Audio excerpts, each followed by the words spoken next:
Today, we're doing a little update. Right about 7 months ago, we talked about this thing we were doing that a lot of firms are doing called EOS. January of 2023, this year, when we launched it, we were just getting started, had big aspirations for it, kind of didn't know what we were getting into. Now, after 7 months of living with it, let's just talk about how it's going. What's working, maybe what's not, what's surprised us, and kind of where we are right now with EOS in this journey. All that we'll talk about today on Drink While You Think. Yep, your trusty happy hour conversation between a couple of accounting firm knuckleheads who are running our firm in a very, very odd, weird ways. I'm your host, Kenji. Got my buddy, my main man, co-host Matthew right there. And Matthew, before we get started talking EOS, can you tell us who today is our sponsor? Today's episode of Drink While You Think is brought to you by Verify IQ. Verify IQ just launched Sales IQ. Have you ever had a client say, "Oh, don't worry, we're simple," only to find out the nightmare behind their QuickBooks or Zero file? Have no fear, Sales IQ is here to diagnose 80% of those scoping issues in 2 minutes with a prospect. Sales IQ on the Verify IQ website. Go today. That was good. You like that one? That was good. The voice and the delivery were outstanding. Thanks, man. I'm trying to dig out the traction book, so I go through. While you're digging through books, I'm cracking beers while you're digging through. Oh shit! I got the mango. How would you say that? Pzazz? Mango Pzazz. Yeah, they're trying to be cute. Yeah. It's a mango wheat ale. It's from our buddies over at Taverns Brewing. It's a 5%er. So a mango flavored wheat ale on a nice hot day in Atlanta. This sounds nice. Matthew, what do you got? I went with can on this one. So I'm going with the Fluffiest Otter. What? The Fluffiest Otter. You ready for this? It's from Pontoon Brewing. It's an imperial sweet stout where it's got it's like a marshmallow graham cracker, whatever. But it looked the Fluffiest Otter, dude. How do you not love that can? Like, that's just a random otter eating graham cracker. Fairly cute. It's a cute. Basically, it looks like a s'more. So it does look a s'more. It's like a cartoon. Yeah. Supposed to be a s'more in a can, and I'm not going to pour it in the cup because the can's so cute. I brought a glass just for you. I'll see you in a minute. Okay. Cheers. Cheers, dude. Oh man. Wow, this is mango-y. Smells super mango-y, tastes super mango-y. Oh, interesting. This will be good to drink, and I'll see how I like this by the end of it. Well, I like your can. You had a cool can. Now I'll do cheers again. Cheers again. Sure. Cheers. I went with so you can see how dark, like what real men drink versus. What? Look at, and mine's so pretty. Look at that beautiful mango color. I don't care. I'm not afraid. I'm not scared. Okay. How should we approach this? Like best and worst, or what's your plan here? Yeah, I mean, I was scared when I was not about drinking beer. That's not as manly as Matthew's apparently, but I was scared going into EOS. So I don't know. Let's kind of give an update on 7 months in. We probably made this decision to go into it close to a year ago, not quite. So, I guess maybe let's start with, would you say that we're past the implementation phase? Like, we're in the living it phase, right? I think we're in the final stages of the implementation phase. Okay.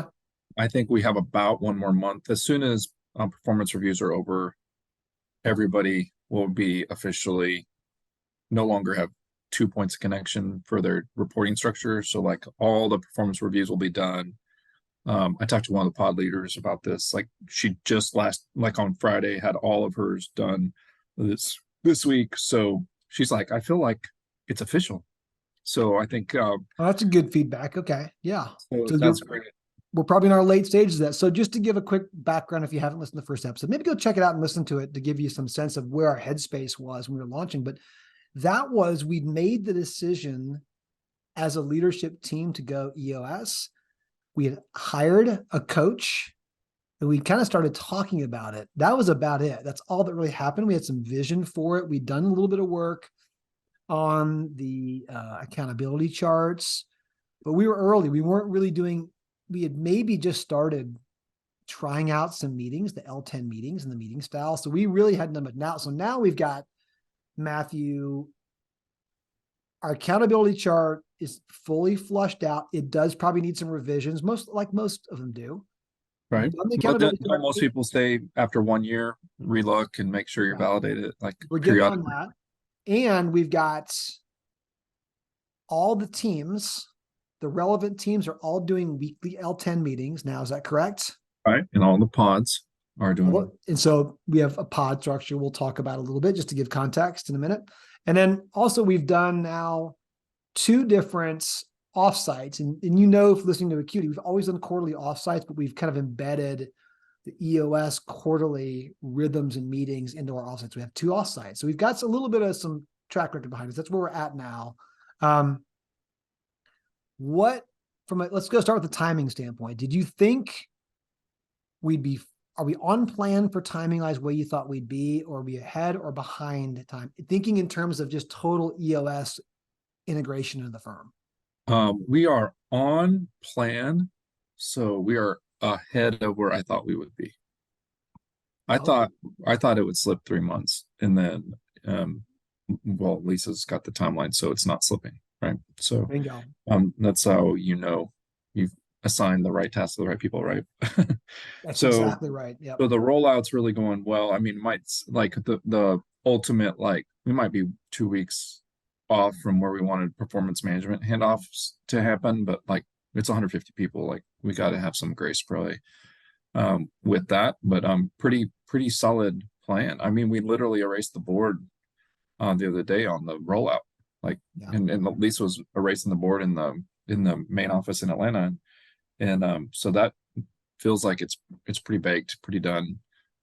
Now we've got to start making progress on initiatives. I think that's where we're launching. But if you think about it, like one of the key things I've learned from an exercise perspective is when you go through what we call the accountability chart or org chart, one of the most valuable questions that I've asked myself is the person I'm asking to do this task, do they have the capacity to do it? So for the first time in Q4, we'll be able to say yes across the board on the boxes that they have the capacity to do the job. Like we've offloaded the tasks and done transitions hard, like that created less capacity, right? So when transitions finalize at the end of September, October is really the first month where we will have people with capacity to do the jobs that we think they're capable of doing. So that's really exciting. Yeah, that's I may get the acronym kind of wrong, but Matthew's referring to kind of a people concept of GWCC or something. It's basically get it, want it. Does the person get it? They get what the role is? Do they want the role? Are they capable of doing the role? And do they have the capacity for it? And so Matthew's kind of talking about that capacity piece of like, we've kind of done our best guess, trying to put people in the right roles. And now we're kind of assessing, all right, as those shift around a little bit, is there enough capacity? Because a number of the roles were brand new. We knew the components of accountability and responsibility in them, but we weren't sure how they'd flush out in terms of hours or just timeline. So yeah, we're kind of figuring that out now. Yeah, we literally took 2 people's jobs and spread that over 15 people, right? Basically, for lack of a better, or really, we took about 4 or 5 people's jobs and spread them over 15 people, but made it part-time for those people. And it's just been a really interesting exercise, right? I'll agree with you. I think we're further along than I thought we'd be. I think, and you nailed it, when you identify the right integrator, and we certainly did here in Lisa, our COO, things get done. Matthew loves to tease me, and very rightly so. when it's accountable for me to get done, those things just slip. And that's probably not just me, that's anybody who's maybe in more of a visionary role or any kind of like that. An integrator really loves to run a process, and we found that beneficial, that we just stay on task, on time. But so we're further along. It should seem obvious, right? But we are further along than I thought, because typically we come up with ideas, and it just always the timeline's never sooner. It always slipped a bit, and the fact that we're actually on pace is, I think, large part due to having that integrator involved. In addition to that, I think we did more creative stuff and new stuff. We got more done that was non-core to that implementation than I thought we would, because the structure by people I wouldn't have ever assigned tasks to, because what happened here was we have what we call rocks, which is basically a project, right? So you can prioritize projects, but you don't assign projects unless they have capacity. And we found where the capacity was, and then we found rocks that those people could do that were really important. But in the past, I wouldn't have thought to ask those people to do things in a lot of cases. And that was really unexpected from a progress perspective, because the people who do the implementation are only doing the implementation and rollout and training and stuff like that. And then you had this other set of people that are immensely talented that had capacity, because we had a inbound slowdown, right? From sales. Mm-hmm. So the onboarding team in particular had capacity, and we were like, oh, we had a framework where we identified that capacity.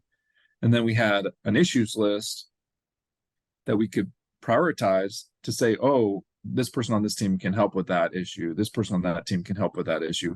And we started having this team contribute to these priorities because we had prioritized them. They had capacity. We matched up the capabilities with the issues. That was really unexpected for me. That was the most unexpected thing in the last 2 quarters for me, is that these other things started getting done because by identifying the people that had the capacity. Interesting. Okay. Previously, we would have said, oh, go to this person, and that person had no capacity, so then it would just not get done, right?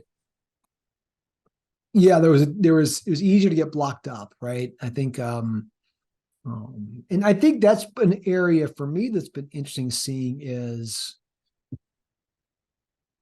how much more visibility into what the organization is doing at different levels people have now. And so we talk, almost every one of our L10 meetings we're in, we'll talk about whether there are issues that come up. Oh, did that get pushed up? You can see, did that get pushed up to us from another team? Hey, this one we should move down over here. So we're moving things between teams a little bit more seamlessly. And there's just more connectedness amongst most teams. Like, oh, that happened in this meeting. And it's just, we're working in those similar rhythms now. Before, and this was something we had actually, I'm sure we talked about in the last podcast on this, we were trying to solve for a lack of consistency in the way that meetings were being run, right? Yeah. And this helps immensely, because you are running, kind of a good standard playbook, the EOS playbook for the meetings, but just keeps it on task.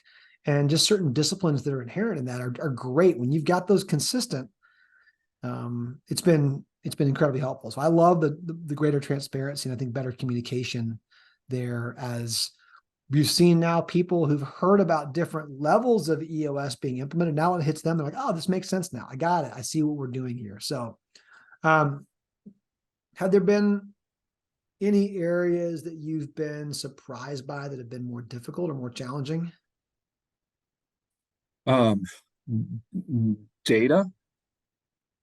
So we're in a process right now of moving from, our habit is to look at monthly data on a backwards basis. And the whole concept of EOS is stretching you to move towards the weekly data points that you can look at to be more proactive or initiate change or identify issues earlier, right? And then when you think about billing cycles and reporting cycles, those, we're going to have to either redo those but we're also going to have to, like, sometimes it's just different. Like sometimes it's just not the same metric that you would normally look at. Like sales results aren't necessarily the closes that you care about, right? On the sales team, they care about the leads generated. Right. Like, so everybody's moving up the funnel a stage, and that's hard. And everybody's trying to do too much with data. So we have too much information because everybody's throwing a bunch of spaghetti on a wall. And we've talked about this a little bit. I've been talking about this in the L10 meetings. Like, I think each meeting leader now, like we're at a stage, and we're, like you said, 7 months in, like each meeting leader now has to really own the data. And if we're not making decisions on that data, like that doesn't need to be in that meeting, right? So even if I think we're trying to get too cute. I think we have 20 points of data in some of these things, and it needs to be 5.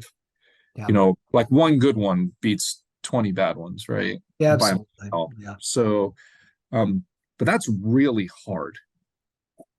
Like that's not. I'm with you. That's been harder than I thought too. And Matthew's referring to here in EOS terminology, you'll hear about it referred to as the scorecard, but it's the data part of it. I think, I thought, oh, we're good data folks. We're accountants. We like this.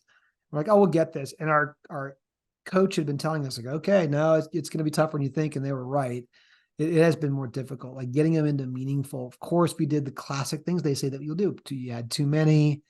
Some of them are hard to measure. Some of them are like, well, wait a minute, does it really relate to something meaningful that's going to give us a leading indicator on something? And so we've had to, that's been harder. Yeah, absolutely harder. So like, yeah, go ahead. CAC, for example, right? CAC is like a trailing metric. So like customer acquisition costs, for those of you playing at home. So customer acquisition costs is like a trailing metric, right? So like that's not the right, like, yeah, we need to know that number. That doesn't need to be in the data section of an L10. That needs to be on a dashboard somewhere that we review monthly, like we always did, Yeah. Yeah. Do you have I was just kind of flipping through our metrics. Is there one that you typically go to that you feel like, oh, that's a really good one that we're on? I'm trying to see if there's any ones out there. I'm looking through them that if you are to give firm owners an example of one that we like, oh, that's a good one. So right now, the one that I'm thinking about, like I'm kind of laser focused on the pods and the teams right now. So having quiet quitting is a real thing. So like hours logged by team member by week. So you can see if people are missing timesheets or just, so you need to check on people. And then same thing if ghosting clients, like time on a client by week to see if any clients, like our people are starting to miss the mark just on trends. Those feel directionally correct.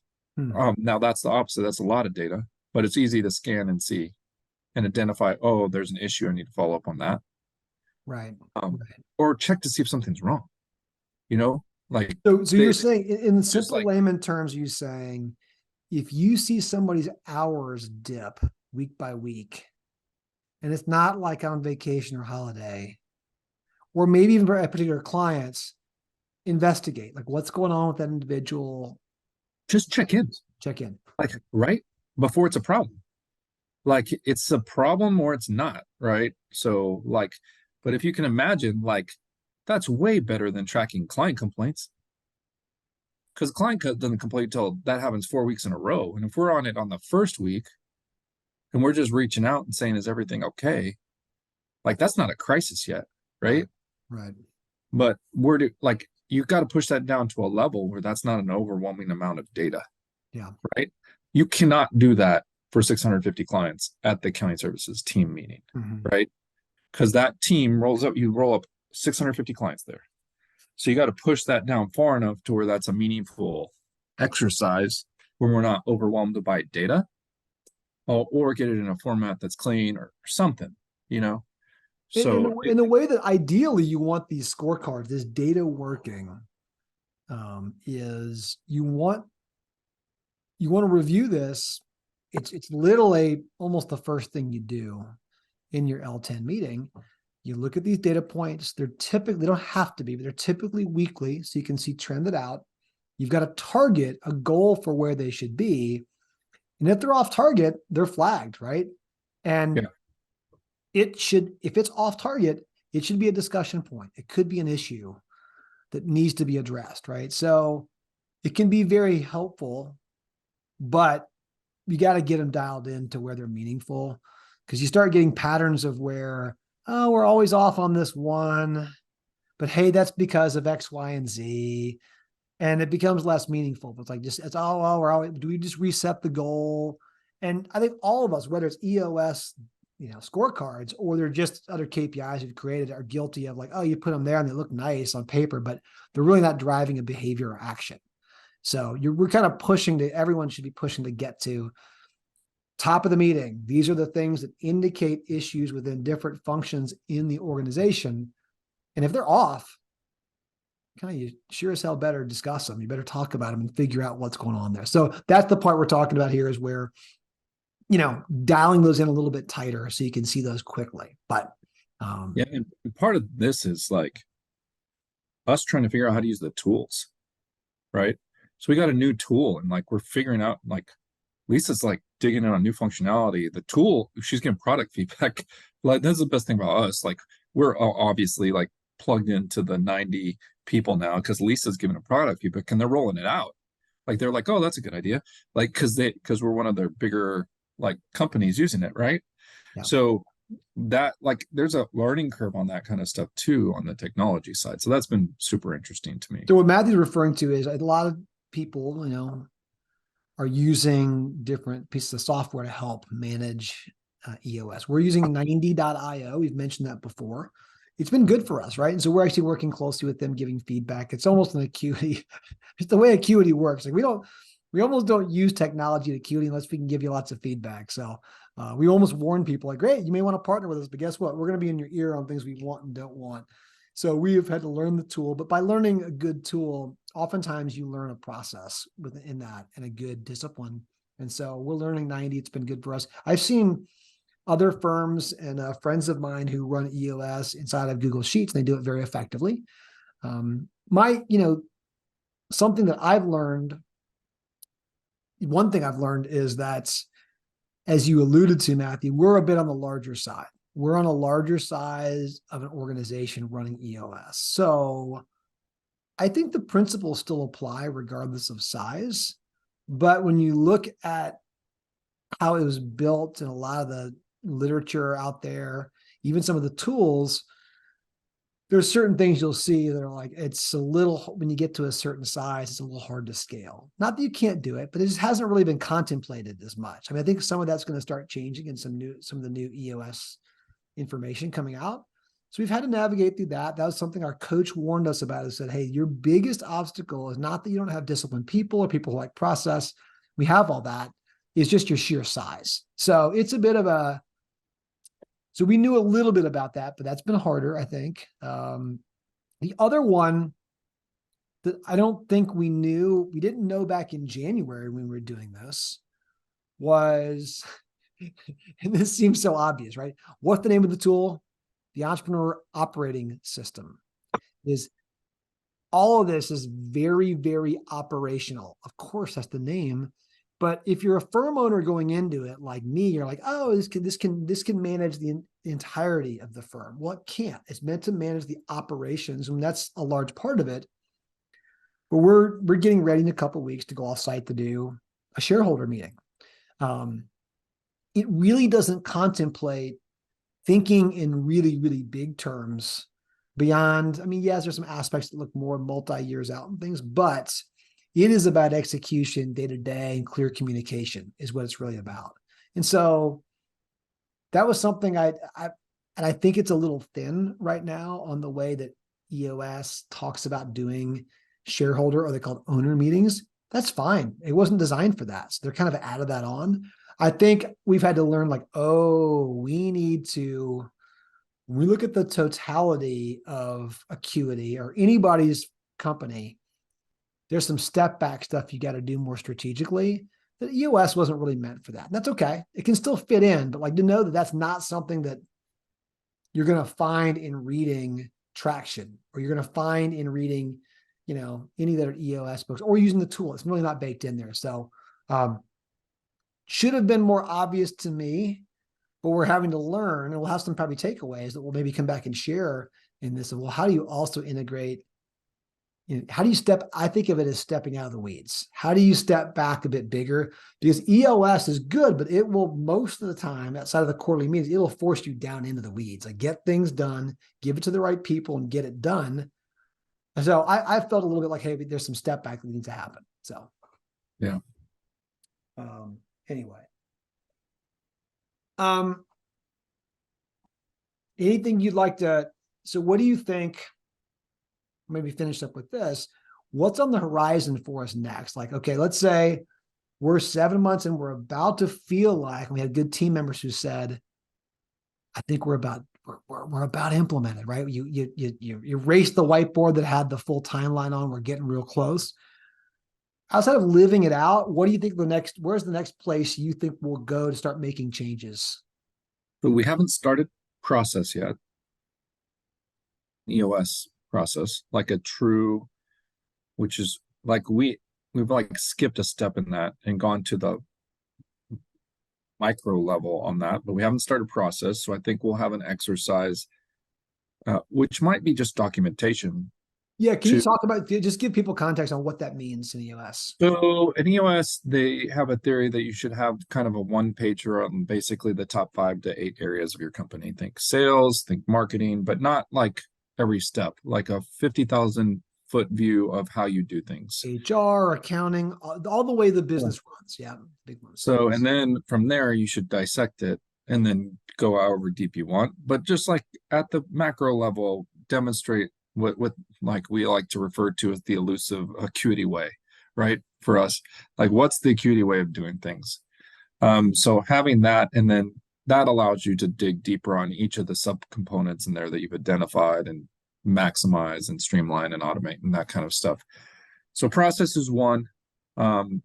Data, I think process might be just a documentation exercise because of the size and scope, and that we have all these things in there. It's just kind of saying what are our key processes, and let's get them on paper, and that will, I think, lends to some good conversations too, because then we'll see some stuff. But data is the big one. So data is the next one. Like, if we don't get data right, we're starting to waste people's time in the meetings. A lot of the times I'm skipping over that section completely in the meetings I'm in, because it's just useless. It's not really actionable. It's not the right data. So data has to be one. I think we'll do an accountability chart review. I think that we're about the 1 year point. I think you have to do that annually. Then the next thing I think is, like, we're doing a good job of giving people context on issues, but like some of the volume is going to slow down. So like, we're really going to have to go through an issue is just like an observation or something people want to discuss or talk about or raise for discussion. I think we're really gonna have to be thoughtful about coaching people about what an issue is, how to diagnose it, how to identify it, and how to do it, because we're clearing lots of issues now and they're recurring, right? So that's not really, like, we should have never cleared that issue, right? We didn't diagnose the main, like that specific one didn't happen, but like, we're not diagnosing the longer term problems sometimes with these things. And then after that, it's just kind of like I've decided now my job is basically build tools that everybody else can use, which in a tool in our case is usually a policy. It's like, if this happens, this is what we're going to do, and this is kind of the approach, and follow it. So, but that's an outcome. That's not really an EOS thing, I guess. Yeah. Well, it's not, it could be, well, you could have that as part of the process, right? That process section of Maybe. Yeah, maybe. And I think, again, for people to think about what that means is, if you've got documented those processes, you could go to another firm owner and say, yep, take a look at our process. Let me look at yours. And you have a sense for how someone runs sales, operations, HR differently than you, but you'd be able to be spun up on it relatively quickly. New team members who come on would understand quickly, oh, this is how we function and work. And the act of going and writing, documenting, those processes is just helpful. It's not, like Matthew mentioned, it's not meant to be step by step by step. It could be, I guess, but you do have to have some clarity on, this is the way my organization does marketing. And that's just helpful for you to identify those gaps and things. And so that's a good place for us to go to next. I agree. Data we've talked about quite a bit on scorecards need to be cleaned up and tightened up. I'm looking forward to getting a full cycle through this, which will be great. It'll be right around, I guess we could probably come back here beginning of next year and talk about, all right, we've been through now a few other things we haven't done yet. We have not done the annual planning. That'll happen for us in September at our third quarter meeting. We'll be able to get a chance to go through all of that. We'll have more feedback from team members and pod leaders, et cetera, who are part of running L10 meetings at some of these lower levels. Do they feel better connected? I mean, that's what I think I'm looking for, is people have a better clarity about, oh, what are we doing as a company? Like, why are we doing that? Oh, that's one thing that's 100% better than it was. Oh, Like, so many people have so much more context that is one thing we've done really well. So. yeah.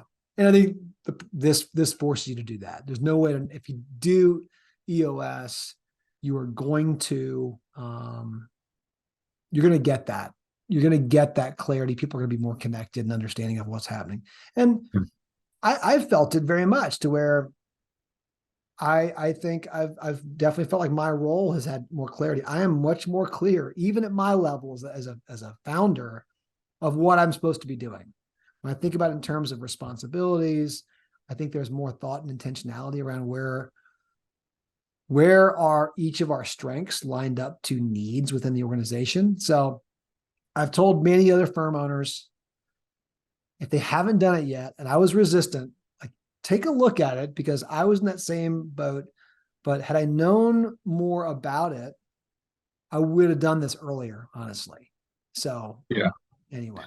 Yeah. And for anybody that's interested, in November, Lisa and I are going to go do it. We just got accepted for QuickBooks Connect for doing a session on this and some of our lessons learned. So we're going to actually go through every component, like all the 6 components. Yeah. So, and then you don't even have to listen to Kenji's bullshit. Like, he knows, like, I'm I know. Well, I'll tell you all the good stuff about being a visionary. I'll do a separate session on like why being a visionary is great. And that session I will do late night out at a club and at a bar somewhere. And we'll point over to the integrators and them saying, hey, they're back there in the session doing that in the conference room. That's just how EOS works. We're doing all the work, man. So. No, that was good. And I definitely checked that out, because a lot of firms are doing EOS. And that's really cool that the QuickBooks, the Intuit team, selected you guys to come talk about that. I think that's going to be an incredibly popular session. Them Intuit recognizing that EOS and accounting firms are really leaning into that. So that'll be cool. Check that out. Get over to QuickBooks Connect and get registered there. All right, let's rate some beers. Matthew, I've got mine. I'm going to try one more time on this to share the screen. My computer hates screen sharing. Matthew, did it share? No. Of course not. My Zoom hates me. So I'm going to go in and rate mine anyway. This is the Mango Pzazz. And it's super mango-y wheat ale. I like that it came out, not my favorite style, but man, on a hot day, it's good. And boy, it delivers as advertised. I hate it when they tell me there's going to be fruit in it and it's not in there. It's a letdown. This gets a 4.25 from me. Strong rating for like a fruity beer, which is not my normal style. Matthew, I got to go. I got the Fluffiest Otter. Like, I mean, it went down pretty smooth. I think I have to give it a 4. Pontoon Brewing. Do you got it up there? I got it up there. I'm giving this one a 4. There's something about the aftertaste that keeps it from going to that 4.25 level. So I can still feel my teeth, which keeps it out of the 5 level. So that's pretty funny there. So. The more damage Matthew does to himself, the higher the rating will be. It's a 9%er, so that's kind of right in the middle of Matthew's range. That's just, for him, that's just kind of normal. That's just kind of a regular old softball. For me, you're throwing that's a 100-mile-an-hour fastball that's up in the zone for me. I'm gonna have a hard time catching up that one. For you, that's just a sweet spot. So, Well, cool. Let's come back to this in a few more months. We'll have some more feedback on EOS. But in the meantime, register for QuickBooks Connect. Come check out Matthew and Lisa's session. Yeah, and if you guys want to check out Sales IQ, hit us up. We'll get you a promo code or something to get you a few months free. So, Please. but you have to email us or something so we know people are listening or something. So, reach out somehow in some way so I don't build like some crappy promo code nobody ever uses. So you can like we'll get the Verify IQ thing out there so you guys can get the test out the Sales IQ if you guys are interested. So Matthew's saying we will give you a promo code. We're If not you going talk to we're not going to go to the work of creating one unless somebody reaches out first and says, "Yeah, I want it." Yeah, that's right. Somebody's got to be first to do this. Somebody's got to reach out to us, and if you do it on social media, we might even lob on an extra month or two of free time there for you. So very nice, very nice, very nice, very nice. All right, cheers, guys. Cheers to you. Cheers to all of you out there. Catch us next time here on Drink While You Think. See you, everybody.